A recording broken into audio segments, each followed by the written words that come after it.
looking back at the 7-game series, let's take out the last minute of it because you had Love and you had Kyrie and you had LeBron, of course.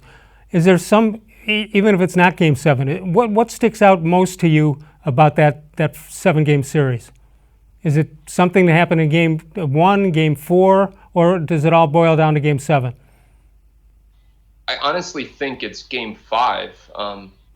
End of Game 4 and beginning of Game 5. And I've said this a number of times, and a lot of people don't want to hear it, and they've criticized me for it. If Draymond Green doesn't do what he did at the end of Game 4, I don't think the Cavs win the championship. I think he opened the door and he gave the Cavs a new sense of belief that they only really had to be great or great enough for one game, and that was Game 7.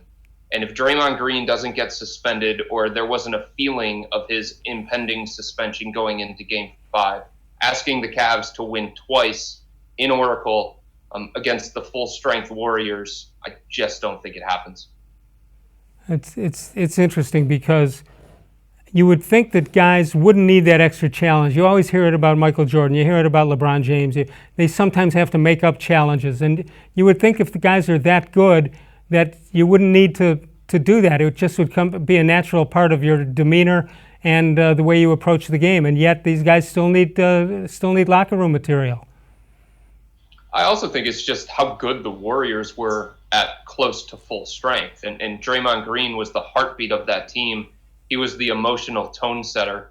And going into a Game 5 without that kind of guy in a closeout situation, the Warriors couldn't play their best lineup, right? The Warriors couldn't have a guy who could spend more time against LeBron James. All of that burden went to Andre Iguodala, who was less than 100% for the final few games of that particular series. So I think it was just a domino, but it also goes to show, to me, how important Draymond Green was in that particular series. He was one guy that really, if you think about the year before, and I know the Cavs weren't at full strength the year before, but Steve Kerr's decision to put Draymond Green in the starting lineup and go with the quote-unquote death lineup, the Cavs didn't win a single game after that. And that was 2015, and Kyrie wasn't there and Kevin Love wasn't there, but I think it shows the kind of impact that Draymond had in this particular series, in this style of play.